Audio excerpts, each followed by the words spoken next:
আমরা এখন দাঁড়িয়ে রয়েছি ভারতবর্ষের শেষ প্রান্ত ধনুষকোটি, যে জায়গায় দাঁড়িয়ে রয়েছে। এখান থেকে একদিকে বঙ্গোপসাগর, একদিকে আরব মহাসাগর এবং প্রশান্ত মহাসাগরের একদম মিলন ক্ষেত্র।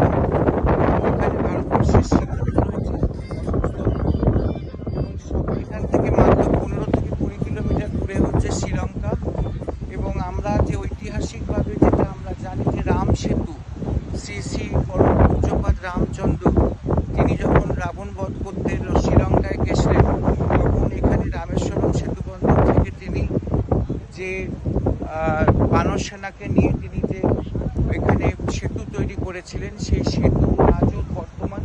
এবং আপনারা একটু কাছ দিয়ে দেখতে পাবেন যে সেতুর সেই অংশ দেখা যাচ্ছে এবং সেই সেতু শ্রীলঙ্কার সঙ্গে যুক্ত রয়েছে।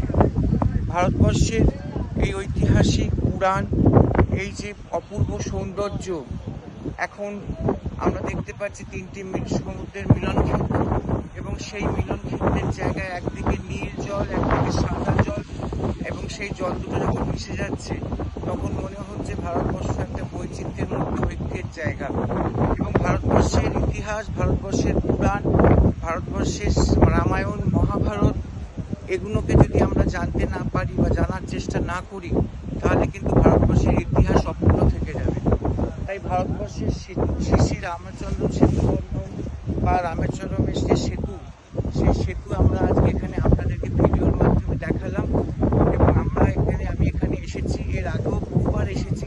দক্ষিণ ভারতে আসলে সেখানে এই জায়গাতে আসি, আমার খুব প্রিয় জায়গা। এবং আমি সেই জায়গায় এসে এখানে প্রণাম জানাচ্ছি শ্রী শ্রী রামচন্দ্রের যে সেতু যে তৈরি করেছিল, সেই সেতুকে আমি প্রণাম জানাচ্ছি। এবং ভারতবর্ষের মহাসমুদ্র, যে ভারতবর্ষের যে সীমানা, যে সামুদ্রিক যে সীমানা, তাকেও আমি নমস্কার জানাচ্ছি।